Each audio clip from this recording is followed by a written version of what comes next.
अस्सलाम वालेकुम व्यूअर्स, मेरा नाम फराज अहमद है और मेरे साथ आज मौजूद है सैयद फारिस हुसैन। और आज के इस वीडियो में जो है वो हम कुछ कीवर्ड रिसर्च से रिलेटेड डाटा को डिस्कस करेंगे और कुछ फैक्टर्स को डिस्कस करेंगे। तो आइए चलते हैं सबसे पहले आज की वीडियो की तरफ। आज की हमारी वीडियो का टॉपिक ये है कि हमने कुछ कीवर्ड्स ऐसे निकाले या कुछ कीवर्ड्स हमारी नज़र से ऐसे गुजरे जिसके अंदर जो फैक्टर्स जो साइट रैंक कर रही हैं उनके DA हाई हैं, PA हाई हैं, और उसके ऊपर जो है वो हम ये देखेंगे कि क्या हम आसानी से रैंक कर सकते हैं या वो कीवर्ड बहुत मुश्किल है रैंक करने के लिए। तो चलिए चलते हैं आज के इस टॉपिक की तरफ। और सबसे पहले तो आप मुझे ये बताइए कि ऐसे जो कीवर्ड आपने निकाले तो उनमें कोई एक सैम्पल आप हमें बताएं जो कि जिसके ऊपर जो साइट रैंक कर रही हैं वो काफ़ी हाई DA की हैं और उसके अलावा जो है वो आप समझते हैं कि वो इजी टू रैंक है या हार्ड टू रैंक है, तो उसके बारे में कुछ आप हमें बताएं। मैं अपनी ई-कॉमर्स के लिए जब कंटेंट मार्केटिंग प्लान कर रहा था तो एक कीवर्ड मुझे मिला, कर्मिट द फ्रॉग पपेट। इसको डिस्क्रिप्शन में लिख देंगे, कर्मिट द फ्रॉग पपेट। हमें ये कीवर्ड जो है ये इस वक्त आपकी स्क्रीन पे आपको नज़र आ रहा है। हाँ, इस कीवर्ड की जो सर्चेस हैं अराउंड 40,500, क्योंकि हर टूल एक अलग आपको वो देता है वेरिएशन।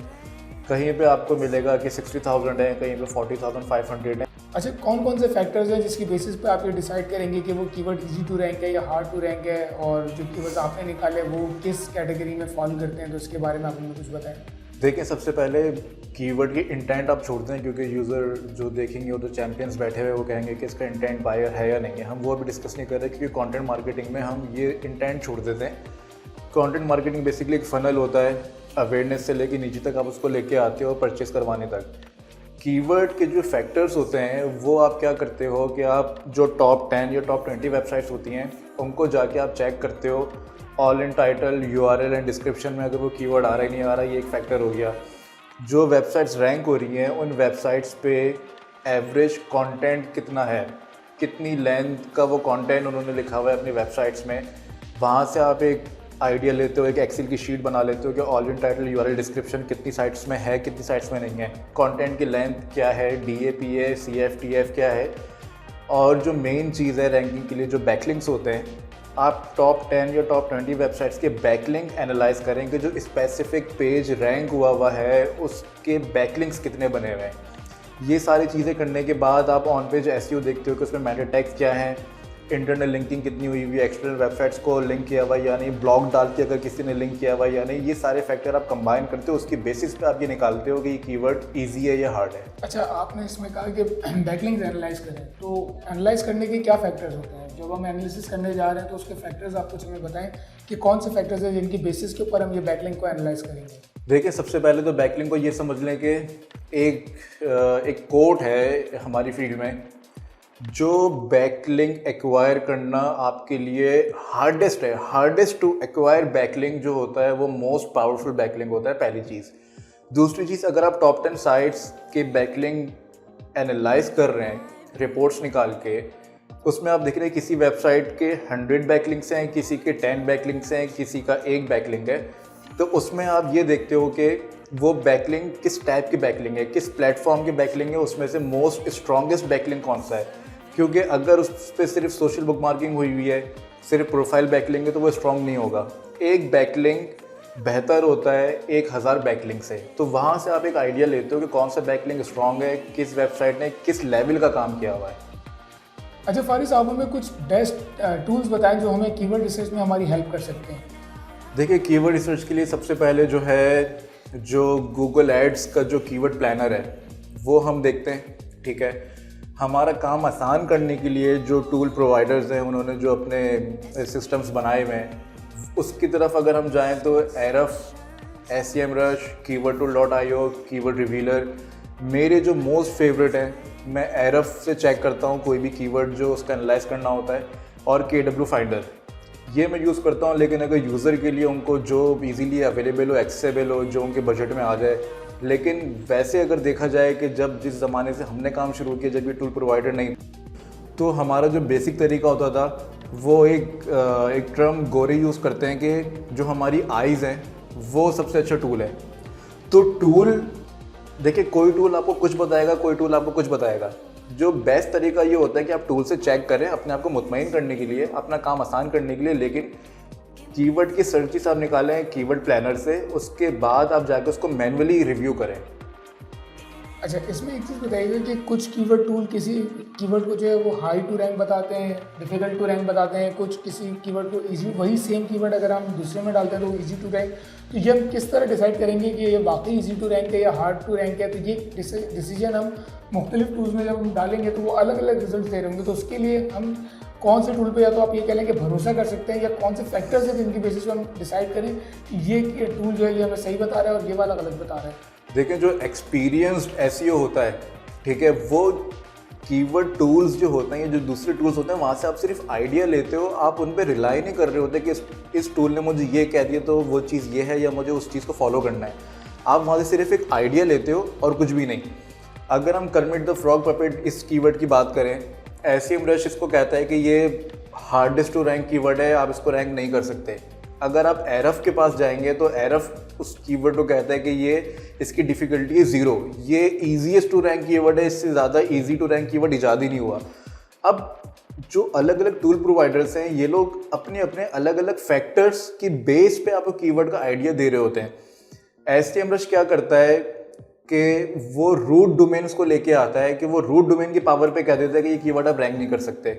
एरफ क्या करता है, एरफ रूट डोमेन को नहीं देखता, वो जो स्पेसिफिक पेज रैंक हो रहा होता है किसी स्पेसिफिक कीवर्ड पे, वो उन पेजेस को एनालाइज करता है और उसमें वो मेजॉरिटी सिर्फ बैकलिंक्स देखता है और उसके बेस पे वो आपको बताता है कि कीवर्ड ईजी है या हार्ड है।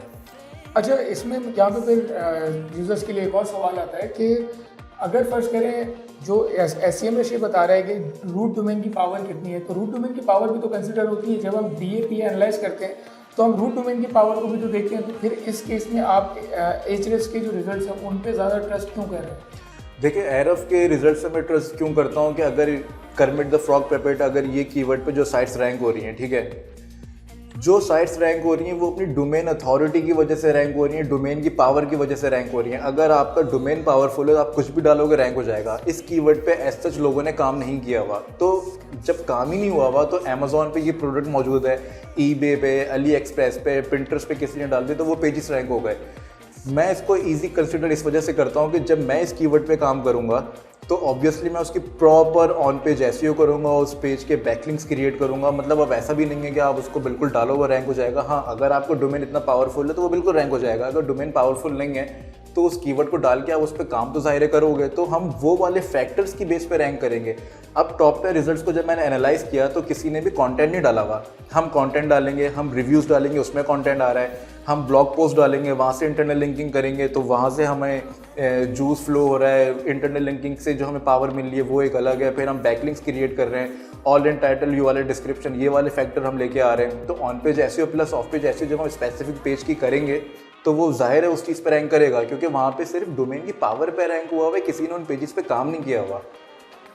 चाहिए। अच्छा, कंटेंट प्रिपरेशन जो आप कह रहे थे आप करेंगे, जो तो वो कंटेंट प्रिपरेशन में क्या फैक्टर्स होंगे कि अगर हमें फर्स्ट करें कोई कीवर्ड रैंक करना है तो उसकी कंटेंट प्रिपरेशन आप किस तरह से करते हैं? देखें, ये एक बहुत ब्रॉड टॉपिक है। इसमें मैं क्या करता हूँ कि जो टॉप 10 साइट्स रैंक हो रही हैं, वो जो स्पेसिफिक पेज जो उनका रैंक हो रहा है वो किन कीवर्ड्स पे रैंक हो रहा है, ये आपने रिपोर्ट निकाल ली सारी साइट्स की, उनको एक एक्सेल में डाला, डुप्लीकेट्स आपने रिमूव किए, एडवर्ड्स पे आप गए, गूगल एड्स जिसे आप कहते हैं, कीवर्ड प्लानर पे आप गए, वहाँ से आपने कीवर्ड रिसर्च की, वो एक आपने एक्सेल की फाइल में डाला। फिर आप गए गूगल ट्रेंड्स पे, वो सारे कीवर्ड्स आपने गूगल ट्रेंड्स पे चेक किए और गूगल ट्रेंड्स ने आपको मजीद जो कीवर्ड्स बताए वो आप इधर लेके आए। उबर सजेस्ट एक अच्छा टूल है, keywordtool.io एक अच्छा टूल है, वहाँ से आपको कीवर्ड के आइडियाज़ मिल जाते हैं, सवाल जवाब वाले, क्वेश्चन आंसर वाले आपको कीवर्ड्स मिल जाते हैं, वो आप एक्सेल की फाइल में डालेंगे। उसके बाद जब आप कंटेंट प्लान करते हैं, देखिए मैं आपको एक चीज़ बताता हूँ कि जो 2015 में मैंने किस रिवील की थी, वो पिछले साल एरफ ने अपने ब्लॉग में केस स्टडी डाली।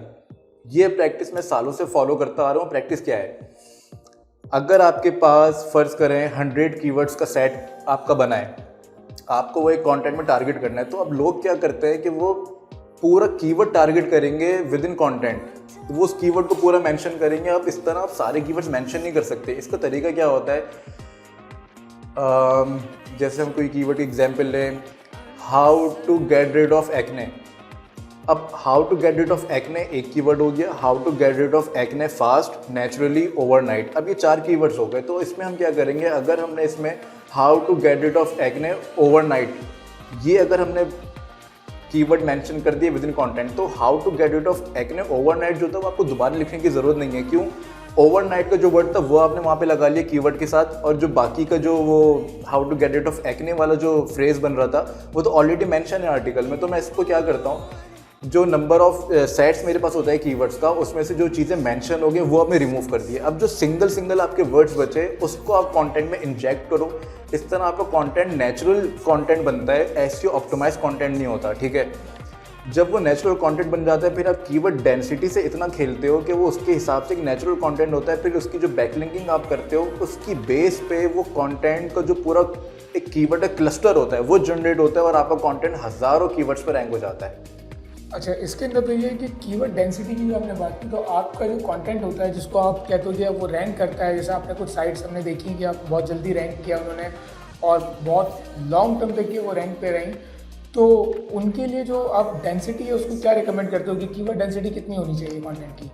देखिए, मेजॉरिटी जो यूज़र है 90% लोग फॉलो करते हैं तकरीबन 2% डेंसिटी, 2.5% डेंसिटी।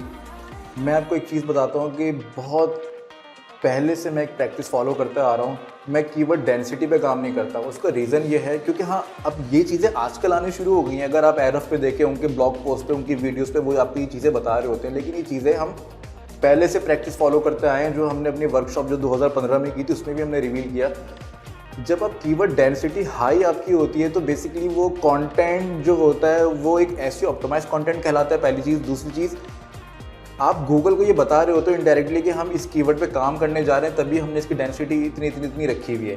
कीवर्ड डेंसिटी मैं हमेशा 1% या 1.5% रखता हूँ, इससे ऊपर नहीं जाने देता। चाहे सिंगल वर्ड हो, चाहे 2 वर्ड्स का कीवर्ड हो, चाहे 3 वर्ड्स का पूरा कीवर्ड फ्रेज हो या लॉन्ग टेल कीवर्ड हो, 1.5% तक आप उसको रखें तो वो एक नेचुरल हो जाएगा पूरा। उसके बाद जब आप बैकलिंक करेंगे तो खुद ही उसमें से कीवर्ड जनरेट होना शुरू हो जाएंगे। अच्छा, तो अगर हमें इजी टू रैंक कंटेंट बनाना हो तो उसके लिए आपकी क्या गाइडलाइंस होंगी? कौन कौन सी गाइडलाइंस को हम फॉलो करें जिसके थ्रू हम जो कंटेंट बना रहे हैं वो रैंक करें और इजी टू रैंक करें? देखिए, इसमें कभी भी डे 1 से आप कंटेंट को प्लान नहीं कर सकते। क्यों? जिस तरह मैंने बताया इस तरह आप एक कंटेंट पूरा उसको बनाएं, उसको पब्लिश करें, उसके बाद थोड़े से उसको बैकलिंक दें और थोड़ा वेट करें। उसके बाद गूगल सर्च कंसोल, जो पहले गूगल वेब मास्टर टूल होता था, उसके अंदर जाएं और देखें कि उस कंटेंट ने कितने कीवर्ड प्रोड्यूस किए हुए हैं। वहाँ पे आपको नीचे दिख रहा होगा कि भाई इस कंटेंट ने 100 कीवर्ड्स बनाए हुए हैं। उसमें आप देखेंगे जो कीवर्ड्स बने हैं वो कौन से कीवर्ड ऐसे है जो मोस्ट इंप्रेशन ले रहा है लेकिन क्लिक्स नहीं ले रहा। अब क्लिक्स क्यों नहीं ले रहा? क्या उसकी रैंकिंग नीचे है या उसका CTR लो है? तो वहाँ से आप आइडिया लेके अपने कंटेंट को फिर दोबारा से ऑप्टिमाइज आप थोड़ा सा करोगे। कीवर्ड की प्लेसमेंट आप चेंज करेंगे, आप इमेजेस लगाएंगे, ऑल टेक्स्ट लगाएंगे, मेटा टेक्स्ट थोड़े से चेंज करेंगे। उन कीवर्ड्स को आप वहाँ पे दोबारा से प्लान करके ऑप्टिमाइज करेंगे कि वो जो इंप्रेशन ले रहा था उसने आपको आइडिया दे दिया कि ये कीवर्ड भी सर्च हो रहा है जिस पे आपने काम नहीं किया हुआ। उस कीवर्ड को आप जब ऑप्टिमाइज करोगे कंटेंट में वो ऊपर आएगा, CTR आप बेटर करोगे। तो इस तरह से फिर आपका कंटेंट वक्त के साथ साथ प्लान होता है। अच्छा, एक चीज़ और ये बताइएगा कि जो कंटेंट हम ब्लॉग पे लिखते हैं, जेनरिक कंटेंट, और जो ई-कॉमर्स का कंटेंट है उसके लिए क्या स्ट्रैटेजी में फ़र्क होता है और क्या स्ट्रैटेजी रखनी चाहिए इनके लिए? देखिए, ई-कॉमर्स के लिए ये होता है कि जो आपकी कैटेगरीज होती हैं आप उन पे ज़्यादा फोकस करते हो, प्रोडक्ट पे फोकस नहीं करते। क्योंकि अगर आपके प्रोडक्ट्स थाउजेंड्स में हैं तो उसकी यूनिक डिस्क्रिप्शन लिखना बहुत मुश्किल होता है। लेकिन हमारे केस में हम प्रोडक्ट की कोशिश ये करते हैं कि जो डिस्क्रिप्शन है वो पूरी यूनिक रखें। जो हम एसईओ करते हैं वो हम कैटेगरी पे जिसकी करते हैं, स्पेसिफिक प्रोडक्ट की नहीं करते। क्योंकि अगर प्रोडक्ट कैटेगरी से ऑलरेडी लिंक्ड है तो जो हम बैकलिंकिंग अपने कैटेगरी पेज की कर रहे हैं तो वो ऑलरेडी जो जूस है वो तो फ्लो करके बाकी जगह पे फैल रहा है। Internal linking most important factor होता है रैंक करने के लिए। उसके बाद बहुत सारे कीवर्ड्स ऐसे होते हैं जो रैंक नहीं हो रहे होते हैं, दूसरे पेज पे आके अटक जाते हैं। कुछ प्रोडक्ट पेजेस ऐसे होते हैं, तो उसके लिए फिर हम ब्लॉग साइट पे जाते हैं, ब्लॉग पब्लिश करना शुरू करते हैं और ब्लॉग से अपनी प्रोडक्ट को इंटरनल लिंक करना शुरू करते हैं और जो ब्लॉग पेज होता है उसके बैकलिंक्स बनाते हैं। उसके थ्रू आपको जो प्रोडक्ट होता है, जो कैटेगरी पेजेस होते हैं वो रैंक हो जाते हैं। अच्छा फारिस, एक और चीज़ आप हमें ये बताइए कि हमारे जो ऑडियंस हमें सुन रही है, जो हमें देख रहे हैं, तो आप उनको किस तरह से हेल्प कर सकते हैं आगे, जो वो एसईओ करने जा रहे हों या वो किसी भी प्रोजेक्ट पे काम कर रहे हो, या इवन हमारे पास सवाल है तो ई-कॉमर्स आप करवा रहे हो, तो इनमें आप बताएं हमारे यूजर्स की आप किस तरह से हेल्प कर सकते हैं? देखिए, इसमें ईजिएस्ट वे क्या है, मैं वीडियोस पे जाके कमेंट्स चेक करता हूँ तो लोग कह रहे होते हैं कि इस चीज़ पे वीडियो बना दें, इस चीज़ पे वीडियो बना दें। वीडियो बनाना मेरा नहीं ख्याल के मसले का हल है। अगर आप एक वीडियो हमारी देख रहे हैं उसमें से आपके पास सवाल तो आए होंगे, मतलब अच्छे खासे सवाल इसमें से बन सकते हैं। तो जो सवाल है, कुछ लोग सवाल भी करते हैं, वीडियो को भी कहते हैं, आप सवाल निकालें और सवाल कमेंट सेक्शन में पोस्ट करें, तो वो फिर हम एक Q&A एक वीडियो कर सकते हैं जिसमें हम सवालों के जवाब एक्सप्लेन करें, यूज़र को बताएं, तो वो ज़्यादा अच्छे से समझेगा क्योंकि वो उसकी क्यूरी थी उसके बिजनेस से रिलेटेड। वीडियो हम बनाएंगे वो एक जेनेरिक एक जनरल वीडियो हो जाएगी उस टॉपिक से रिलेटेड। इवन आज की वीडियो में भी हमने जो क्वेश्चंस हमारे पास आए हुए थे उन्हीं को लेकर के हमने ये वीडियो पूरी कवर की है कि हमने खाली एक टॉपिक पे स्पेसिफिक फोकस नहीं किया, हमने कंटेंट स्ट्रेटजी भी इसके अंदर डिस्कस की है, हमने बेसिक्स ऑफ कीवर्ड रिसर्च भी इसके अंदर डिस्कस किए हैं। तो ये चीज़ें अगर आपकी तरफ से हमारे पास इनपुट आएगा तो हम मज़ीद बेहतर तरीके से इसको लेकर के आएंगे और आने वाली वीडियोज़ में जो भी आपकी क्यूरीज है उनको बहुत अच्छे तरीके से आंसर करेंगे। इसके अलावा हमारा प्लान ये है कि आगे आने वाली वीडियोस में हम स्क्रीन के ऊपर हों ताकि जो चीज़ हम कर रहे हैं, जो बता रहे हैं, वो आपको करके भी दिखाएं ताकि वो आपके लिए मज़ीद हेल्पफुल हो। तो इसमें हमारे लिए आसानी जब होगी जब हमें आपकी तरफ से ज़्यादा इनपुट मिले और जो आप क्यूरीज हो वो आप हमें बताएं ताकि हम आने वाली वीडियोज़ में उनको रिजॉल्व करते हुए चलें और आपको बेहतर तरीके से हम जो कॉन्टेंट प्रोड्यूस करना चाह रहे हैं वो आपके लिए हेल्पफुल हो सके। तो मुझे उम्मीद है कि आज की वीडियो आपको बहुत पसंद आई होगी और अगर पसंद आई है तो कमेंट करें, लाइक करें इस वीडियो को और अगर कोई चीज़ समझ में नहीं आई है तो कमेंट सेक्शन में हमसे पूछें। और इसके अलावा अपने दोस्तों से और जानने वाले लोगों से इस चैनल को शेयर करें ताकि ज़्यादा से ज़्यादा इन्फॉर्मेशन स्प्रेड हो सके। आपका बहुत बहुत शुक्रिया आज की वीडियो देखने के लिए। Thank you. अल्लाह हाफ़िज़।